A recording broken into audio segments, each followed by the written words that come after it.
water vessel. Fantasy Forecast.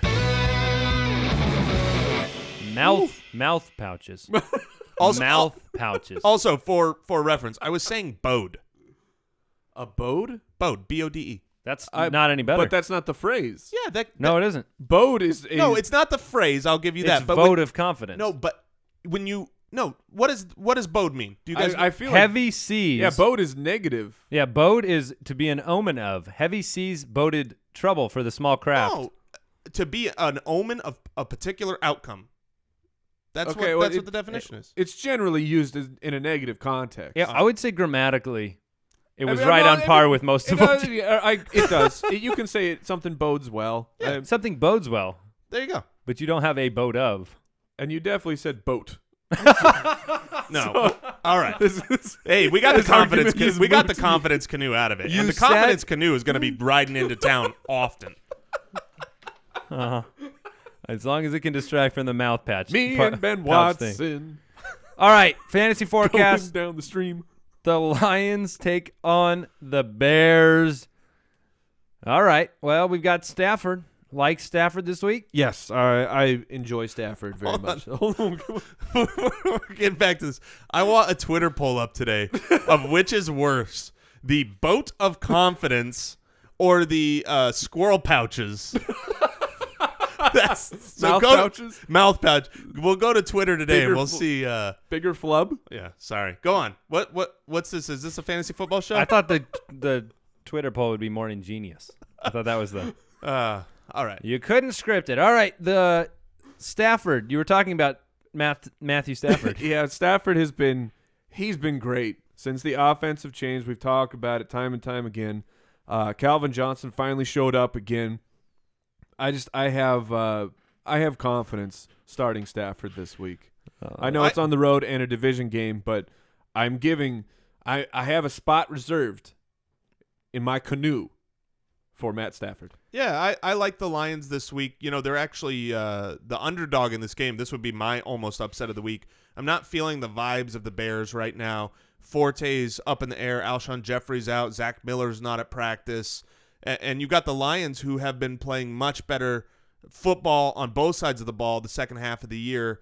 So for me, I'm not a huge fan of almost all of the Bears starters. The only guy that I like would be Langford. Forte is Cutler, you can't start. He Okay. just doesn't have weapons, right? Yeah. No options to throw to. Obviously, Martellus Bennett's I would been say gone. Zach Miller. Zach Miller's the one guy that I like. Yeah, from, if he from plays. the Bears, and I think he will. And he led them in receiving last week. On the other side, like you said, Megatron, Golden Tate's been great. What about the running backs there? Mike and I have a water bet that we made at the beginning of the year, Yes. and we said what? It was Second half of the season, we bet Abdullah Joik Bell. Now, we thought both of them would be a lot better than they are. But that thing is really close. This bet every day it reminds me a little bit more of our Dwayne Bowe Brian Hartline bet of it's just trash. Trash bet. It's a trash bet. It is a trash bet. All right. Eagles. I would start the Lions defense, though, in this game. I'm not afraid of the Bears. There you go. The Eagles and the New York Giants. We've talked a little bit about this in all of our starts with Mr. Jordan Matthews in this game, Eli Manning in this game. Plenty of fantasy relevant players essentially in this game that we see. You know, the Eagles and the Giants are bottom, third in run defense. The bottom, almost the worst two teams in pass defense. This is just set up to be a high-scoring affair, is it not? I would completely agree with that. An interesting thing to watch will be the Philadelphia running backs. Chip Kelly is gone. Pat Shurmur is in. He'll be taking over as the head coach. Is he going to make any kind of rocking of the boat, or is it going to be the status quo? I would guess you're going to see DeMarco Murray. That's up what front. I mean. He's going to get the chance, the workload at the running back position. But given that they haven't had a lot of time to change schemes and do those things, I don't know how much success he's going to have. And I think this game goes to the air pretty early in the game and stays there. Sure, but as far as pass catchers, Beckham's clear. He's a start every week. I do like Rueben Randle. Zach Ertz, like I said, I have a lot of confidence in him. And I like Will Tye. He disappointed last week, but that's because the entire Giants offense was a disappointment. So I'm good rolling Ty back out this week. Yeah, I have a hunch about DeMarco Murray this week that he's going to have a very big game. Oh. So I'm going to need to reflect that in my rankings because I think Murray, you saw a little bit of it last week, more involvement, passing game involvement. I don't the guys blame can't you on catch. that at all. Ertz can catch. No one else can. I believe DeMarco Murray will have the opportunity. So if he's running well, if he's got a nice confidence boost based on the coaching firing change, yeah, he He could. All right, Tampa goes to take on the Panthers. The Panthers are still fighting to hold on to home field throughout the playoffs. They're one game ahead of the Cardinals. The Cardinals have the tiebreaker, so this is a very important game. This game's in Carolina, and they're heavily favored. Good thing they're favored so much. 10.5 points. I think as Cardinals fans here, we'd be more excited if they weren't playing Tampa at home. Yes, correct. It would be great if they were in Tampa and go Bucks. Or playing someone else. Yeah. So, that being said, we talked about it earlier in the week. Without Jonathan Stewart, the team looks different, in my opinion. Artis Payne's not a bad running back. He's just an inexperienced running back. They haven't run the same system and the same play action and the same zone read type of runs. So Fozzy Whitaker is still out, right? He had a high ankle sprain. Yeah, he's out. He's He's definitely going to be out, I think. So it'll be the Artis Payne show. So I think you can definitely stream Artis Payne this week. I got no problem with that. It's just a matter of the success of that offense. I think Cam Newton's a great start. I think we all have him at number one. And so. I do. I have Newton at number one right now, but I'm actually thinking about this. If Ted Ginn is not fully ready to go, can we really have Cam Newton as the number one quarterback? Because if you remember the first half of the year, Cam Newton was good, just good. He was solid.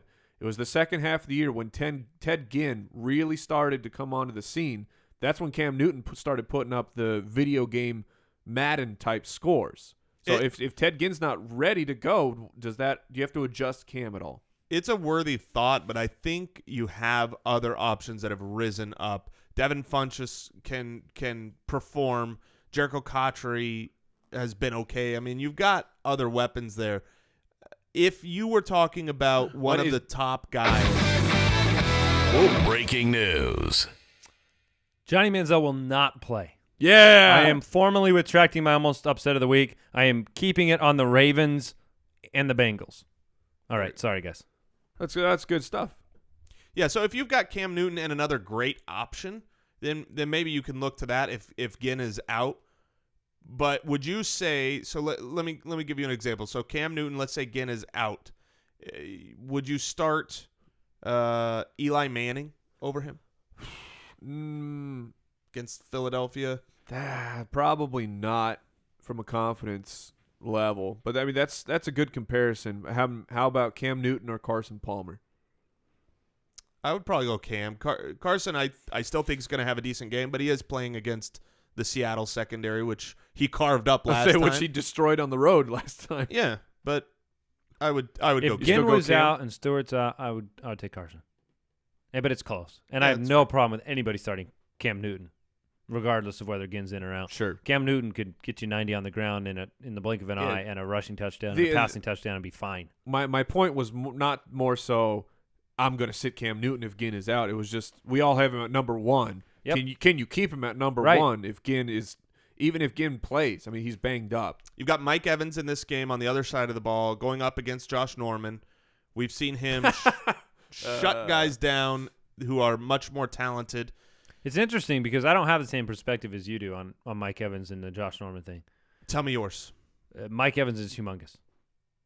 That's my perspective. I think Evans is humongous and will be targeted a ton because they'll be down.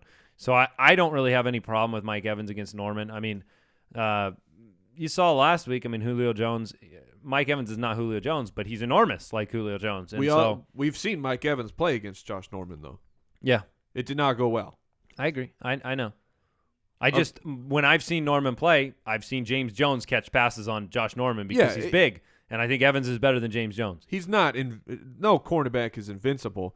But the last time they played, I have no problem with doubt. I'm not saying you shouldn't have doubt. I mean, if you have other options, go ahead. Stay away from Josh Norman. It's been a wise move, fantasy owners. He was Mike Evans, last time they played Carolina, was 3 for 32. and that was with 8 targets. Okay. So So he'll be targeted again. Yeah, and I'm with you. I'm still playing him, but it's a similar thing of Julio Jones. I'm going to play Julio, but maybe I need to adjust somewhere else in my lineup because I'm expecting Evans to have a lower ceiling this week. That makes sense. Lower ceiling type of game. You know, the run defense for Carolina is 5th in the league. So, Jason, how do you feel about Dougie Martin? I'm okay with Doug Martin this week because I don't think you're going to have a better option.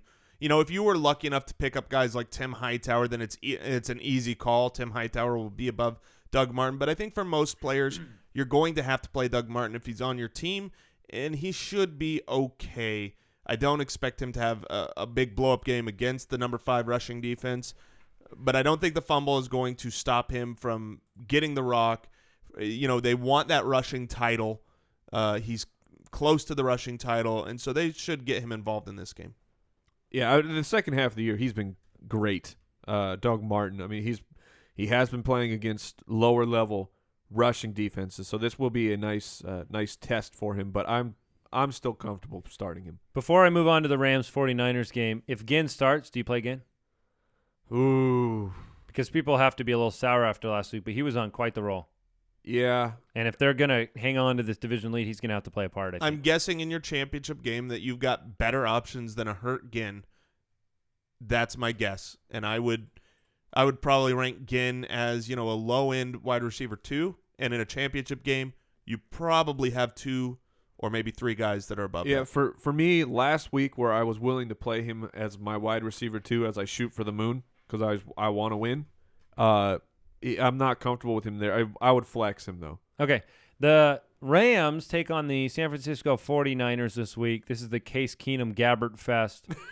Another game that just America's start of the week. I mean, the over-under in this game has to be the lowest. I've never seen that. That's the lowest that I've seen this year at 37.5. 37.5. Wow. And I might take the under. So, really, from a fantasy football perspective, there is nobody to start in this game outside of, obviously, Gurley. Gurley's in your lineup. And then I'll throw in a maybe Vance McDonald if you need a streaming tight end. Sure. And so no Dwan Harris love after he had a good week. No. He had a good week. So I still think he's a talented player. Rather than asking me, are you endorsing him? No. Okay. I'm asking you. I do not think I would it. play him. No. Yeah, there's other guys that are likely available, but let's say there is nothing and you're decimated. Yeah, at least you got a starter. Sure. Right? So yeah. I agree with that. He is a starting running back. Cameron Artis-Payne or DeJuan Harris? Artis-Payne, for Christine sure. Michael or DeJuan Harris? I might go Harris there. I would go Harris there. I think I'll go Harris. Andre Ellington or DeJuan Harris? Harris. Ooh. Harris is going to get the ball more than Ellington. More opportunity. Charles Sims or DeJuan Harris? Sims. I would go. I'll take Sims. Sims can catch. Sims does it well. I mean, he's done it all year and been Does it valuable. well. But the problem is Carolina. Yeah. I would go Sims there. You got to go a little bit more consistent. All right, Oakland Raiders heading to Arrowhead to take on the Chiefs. Chiefs are favored by about a touchdown in this game. Should be a cold game. Should be a game that I expect the Chiefs to take care of business trying to win this division title. But who knows, really? I mean, the game has Crabtree, Cooper, Carr. We got to talk about those 3 guys because if I could have a double sit of the week at wide receiver, it would be Amari Cooper. Watching the game last week, Amari Cooper could barely move. He was limping his routes, and he could only cut in one direction because of his foot. And now he's going up against the Kansas City secondary. We saw him do great against them early in the year when he was healthy, and I think he could do that again, but only if he's healthy. And maybe this week he gets rest and a miracle cure on that foot, but he has looked progressively worse just physically, just health-wise on that foot these last few games. They ended up taking him out for most of the fourth quarter last week because he just looked so unhealthy running around. I haven't seen the practice reports on Cooper specifically, but I do not have high hopes for Amari Cooper against the Kansas City We've talked a lot about the Raiders' run defense and its improvement in the second half of the season. What does that mean for Charcandrick West in this game? Because West was okay last week. Yeah, he was disappointing considering the matchup. But West is still a guy that he's the primary ball carrier, and he's very talented catching the ball. He's a weekly start for me. Would you play Carlos Williams this week against the Jets or Charcandrick West in this game against the Raiders? West? I would play Williams. Okay. And then Carr was the sit of the week for, I believe, Jason? For me. Oh, for you, okay. Yes. The Chiefs' defense is balling out, man. Now, was Smith was a stream? Not for me. Oh, was he? I think he was your stream. Yeah. Yes, no, you're right. Because I would say that I like him. I don't know why he wouldn't have been my So stream. you're on the side where the Chiefs take care of business in this game. Absolutely. Macklin, you're starting. Kelsey, he's my start of the week. So the last person that's worth talking about in this game, the Chiefs are 12th against the run. Latavius Murray, who's coming off one of his better games, but he took advantage of a San Diego defense that has been known to give it up to the run. Murray, I think, has an okay baseline. Yeah, Murray's a guy that you have to start. You have to adjust your expectations this week. But he's a starting running back who's still alive in Week 17 and can get a very high workload. So I'm still going to start him.